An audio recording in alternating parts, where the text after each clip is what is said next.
Hi friends, welcome back to our channel. మనం 10th biology చూస్తున్నాం కదా. 6వ పాఠం ప్రత్యుత్పత్తి పునరుత్పాదక వ్యవస్థ. అలైంగిక ప్రత్యుత్పత్తి చూస్తున్నామండి. విచ్చిత్తి చూసాము. విచ్చిత్తిలో ద్విధా విచ్చిత్తి, బహుధా విచ్చిత్తి ఉంటుంది. అలాగే కోరకీభవనం చూసాము. ముక్కలగుట, విత్తనరహిత ఫలాలు లేదా అనిషేక ఫలాలు చూసామండి. ఇప్పుడు పునరుత్పత్తి చూద్దాం. చూడండి, పునరుత్పత్తి తర్వాత ఇంకా అనేక రకాలైన అలైంగిక ప్రత్యుత్పత్తులు ఉన్నాయండి. చూడండి, పునరుత్పత్తి తర్వాత శాఖీయ వ్యాప్తి. అక్కడి వరకు సూక్ష్మజీవుల్లో అలైంగిక ప్రత్యుత్పత్తి, ఇక్కడేమోని వృక్షాల్లో అలైంగిక ప్రత్యుత్పత్తి అండి. శాఖీయ వ్యాప్తి మొక్కల్లో రకరకాల లైంగిక ప్రత్యుత్పత్తులు అనమాట. ఇవన్నీ అయిన తర్వాత మనకి లైంగిక ప్రత్యుత్పత్తి ఉంటుంది. చూడండి, ఇవన్నీ సూక్ష్మజీవుల్లో, మొక్కల్లో. తర్వాత ఇక్కడ మనకి లైంగిక ప్రత్యుత్పత్తి అనమాట. లైంగిక ప్రత్యుత్పత్తి జంతువుల్లోని, అదే క్షీరదాలు అన్నిటిలో, తర్వాత మొక్కల్లో. ఇవన్నీ తర్వాత మొక్కల్లోని లైంగిక ప్రత్యుత్పత్తి ఇలా ఉంటుందండి టెక్స్ట్ బుక్లో. ఇప్పుడు అలైంగిక ప్రత్యుత్పత్తి చూద్దాము, కంటిన్యూషను. చూడండి, విచ్చిత్తికి ఎగ్జాంపుల్ పారామిషియం చూసాం కదా, కోరకీభవనానికి ఈస్ట్ చూసాము. అలాగే ముక్కలగుట అనేది స్పైరోగైరాలో చూసాము. కొన్ని ఉదాహరణలు అయితే ఉన్నాయి. బద్దె పురుగులు, మోల్డులు, లైకెన్లు, స్పైరోగైరా, వీటన్నిటిలోని ముక్కలగుట ద్వారా అలైంగిక ప్రత్యుత్పత్తి జరుగుతుంది. తర్వాత విత్తన రహిత ఫలాలు లేదా అనిషేక ఫలనాలు చూసాము. ఇప్పుడు చూడండి, పునరుత్పత్తికి ఎగ్జాంపుల్ వచ్చి ప్లనేరియా అన్నమాట. ప్లనేరియాలోని పునరుత్పత్తి విధానం జరుగుతుంది. ఎలా జరుగుతుందో చూద్దాము. పూర్తిగా విభేదనం చెందిన అనేక జీవులకు తమ శరీర ఖండాల నుండి నూతన జీవిని ఇచ్చే సామర్థ్యం కలదు. పూర్తిగా విభేదనం చెందిన అనేక జీవులకు తమ శరీర ఖండాల నుండి నూతన జీవిని ఇచ్చే సామర్థ్యం కలదు. ఇక్కడ పట్టం చూడండి. అది ఎలా అంటే, ఏదైనా కారణం వల్ల జీవి తెగిపోవడం లేదా ముక్కలవ్వడం జరిగితే ఈ ఖండాలలో ప్రతి ముక్క ఒక కొత్త జీవిగా పెరుగుతుంది. ముక్కలవడాన్ని పునరుత్పత్తి ప్రక్రియగా పేర్కొనవచ్చా? ఎందుకు? ముక్కలవడాన్ని పునరుత్పత్తి ప్రక్రియ అంటారు కదండి. చూడండి, ఇక్కడ ఒక జీవి ఉంది. తల భాగము, తోక భాగం వేరైపోయింది. ఖండాలు ఇక్కడ ఉంది కదండి. పూర్తిగా విభేదనం చెందిన అనేక జీవులకు తమ శరీర ఖండాల నుండి నూతన జీవిని ఇచ్చే సామర్థ్యం కలదు.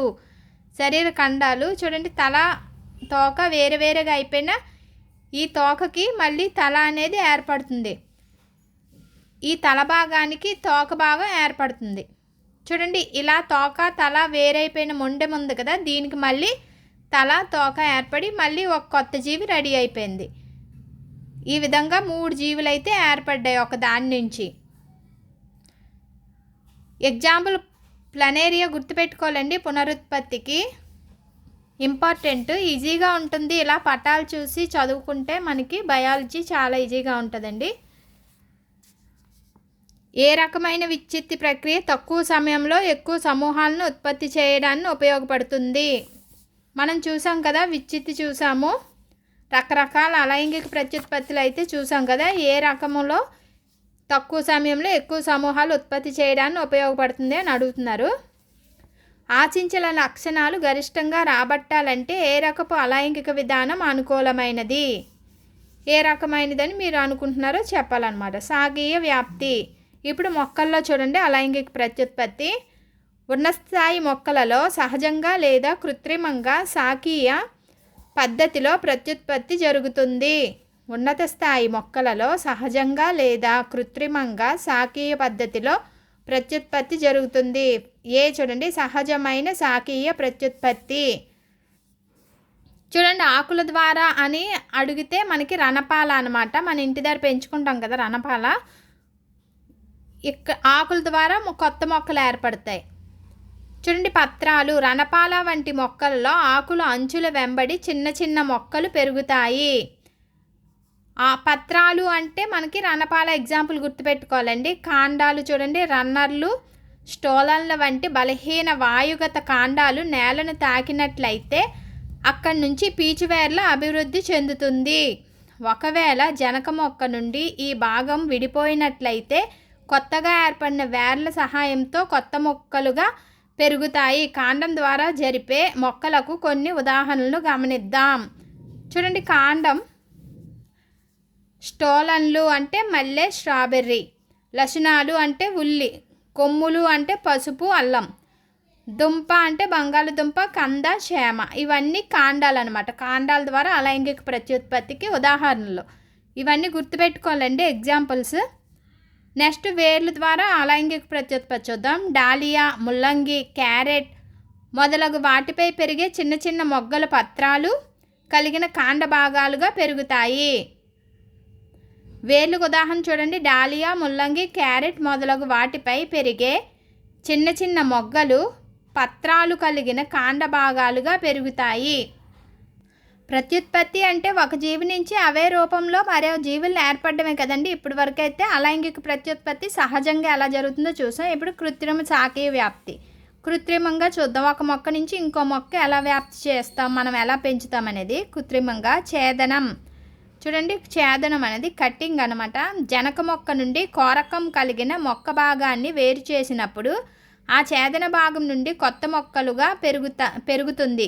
ఆ ఛేదనం చేసిన భాగాన్ని తడి నేలలో నాటాలి. కొద్ది రోజుల్లో వేర్లు ఏర్పడి మొగ్గలు పెరిగి కొత్త మొక్కలుగా పెరుగుతుంది. ఉదాహరణకి బంతి, గులాబీ, మందార ఛేదనానికి ఉదాహరణలండి ఇవి. తర్వాత అంటు తొక్కుట. మనం చూడండి, మొక్కలో కనీసం ఒక కనుపు అయినా కలిగి ఉన్న శాఖను నేల వైపు వంచి కొంత భాగాన్ని చిగుర్లు బయటకు కనిపించేటట్లుగా మట్టితో కలపాలి. కొద్ది కాలం తర్వాత ఈ కప్పి ఉంచిన భాగం నుండి కొత్త వేర్లు ఉత్పత్తి అవుతాయి. అప్పుడు ఈ కొమ్మను జనక మొక్క నుండి వేరు చేయాలి. వేళ్లను ఉత్పత్తి చేసిన భాగం కొత్త మొక్కగా అభివృద్ధి చెందుతుంది. ఉదాహరణకి మల్లె, గన్నేరు. గుర్తుపెట్టుకోవాలండి, ఇంపార్టెంట్. ఛేదనానికి ఎగ్జాంపుల్ వచ్చి మనం గులాబీ మొక్క అంటు కడతాం కదండి, అవి ఛేదనం అనమాట. మల్లె మొక్క వచ్చి అంటు తొక్కుట ఎగ్జాంపుల్స్ అండి, అవి గుర్తుపెట్టుకోవాలి. మరొక రకంలో మొక్కలను ఎలా పెంచుతాం చూడండి, అంటు కట్టుట. ఇది కూడా అలైంగిక ప్రత్యుత్పత్తి కిందే లెక్క అనమాట. ఇందులో రెండు మొక్కలను దగ్గరగా చేర్చినప్పుడు రెండింటి కాండాలు కలిసిపోయి ఒకే మొక్కగా పెరుగుతాయి. దీనిలో నేలలో పెరుగుతున్న మొక్కను స్టాక్ అని, వేరే మొక్క నుండి వేరు చేయబడిన వేర్లు లేని భాగాన్ని సయాన్ అని అంటారు. స్టాక్ అంటే ఏంటి, సయాన్ అంటే ఏంటి అని అడుగుతారండి. బిట్ చూసుకోవాలి. స్టాక్, సయాన్ రెండింటిని పాలిథిన్ కాగితంతో కప్పి పురి ఉన్న దారంతో కట్టాలి. వాంఛనీయ లక్షణాలు గల మొక్కలను పొందేందుకు అంటుకట్టే విధానాన్ని ఉపయోగిస్తారు. మనకి కావలసిన లక్షణాలు గల ఫ్రూట్ కావాలంటే ఇలా అంటుకట్టుట విధానాన్ని ఉపయోగిస్తారు. ఇతర పద్ధతులు ఉన్నప్పటికీ అంటుకట్టే విధానాన్ని ఎందుకు ఉపయోగిస్తున్నారో ఇప్పుడు తెలుసుకుందాం. ఉదాహరణ మామిడి, నిమ్మ.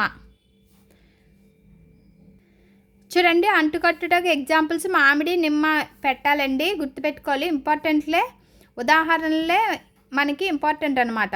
మీ తోటలో 2 రకాల పండ్లను కాసే చెట్లు ఉన్నాయి. అనుకుందాం.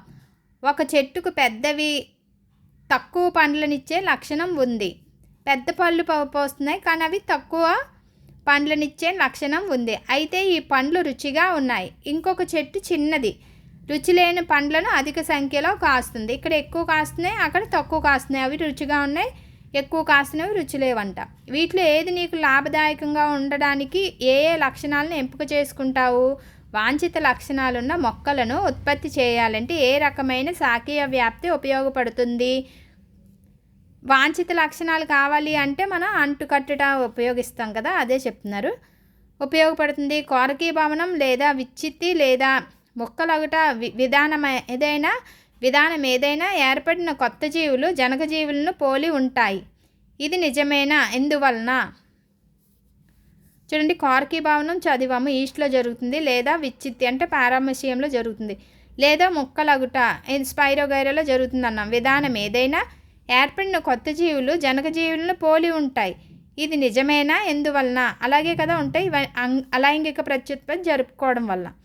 ఛేదనం, అంటుకట్టడం మొదలైన విధానాల ద్వారా వ్యాప్తి చెందే మొక్కలకు ఉదాహరణలు అరటి, అనాస, నారింజ, ద్రాక్ష, గులాబీ మొదలగునవి. చూడండి, ఛేదనం, అంటుకట్టడం మొదలైన విధానాల ద్వారా వ్యాప్తి చెందే మొక్కలకు ఉదాహరణలు అరటి, చూడండి, అరటి, అనాస, నారింజ, ద్రాక్ష, గులాబీ మొదలైనవి. ఈ రెండు చేస్తారన్నమాట వీటిల్లో. మీకు తెలుసా? చూడండి, వాణిజ్యరీత్యా సాంప్రదాయ పద్ధతులకు బదులుగా అధునాతన కృత్రిమ శాఖీయోత్పత్తి పద్ధతులైన కణజాల వర్ధనాన్ని ఉపయోగిస్తున్నారు.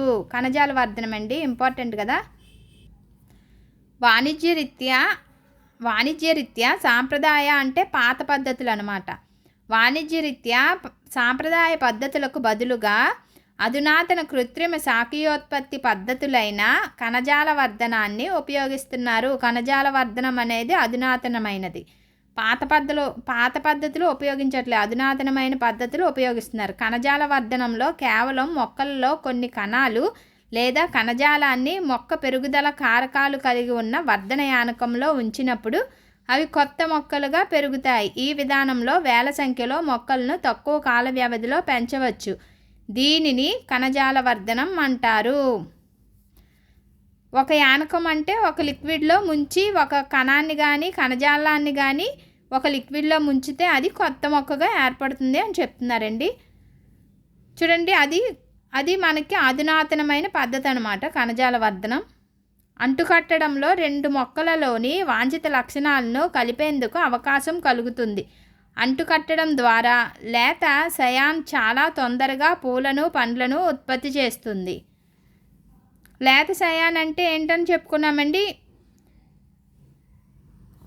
ఇక్కడ ఉంది కదా సయాన్, వేర్లు లేని భాగాన్ని అంటే ఒక కొత్త మొక్క అనమాట. మనం ఏర్పరుస్తున్న మొక్కని సయాన్ అంటారు. ఆల్రెడీ పాత మొక్కని స్టాక్ అని అంటారు. అంటుకట్టడంలో రెండు మొక్కల్లోని వాంఛిత లక్షణాలను కలిపేందుకు అవకాశం కలుగుతుంది. అంటుకట్టడం ద్వారా లేత సయాన్ చాలా తొందరగా పూలను పండ్లను ఉత్పత్తి చేస్తుంది. కృత్రిమ శాఖీయ ఉత్పత్తి ప్రయోజనాలు, నష్టాలు గురించి సమాచారాన్ని మీ పాఠశాల గ్రంథాలయం నుండి లేదా అంతర్జాలం నుండి సేకరించి తరగతి గదిలో చర్చించండి. అంతర్జాలం అంటే మనకు తెలుసు కదండి, నెట్. నెక్స్ట్ చూద్దామండి. సిద్ధబీజాలు ఏర్పడుట నెక్స్ట్ వీడియోలో పెడతానండి. మీ ఒపీనియన్ ఏంటో నాకు కమెంట్ రూపంలో తెలియజేస్తే నేను ఆ విధంగా మళ్ళీ చెప్తాను. ఈ వీడియో నచ్చినట్లయితే లైక్ చేయండి. Bye friends.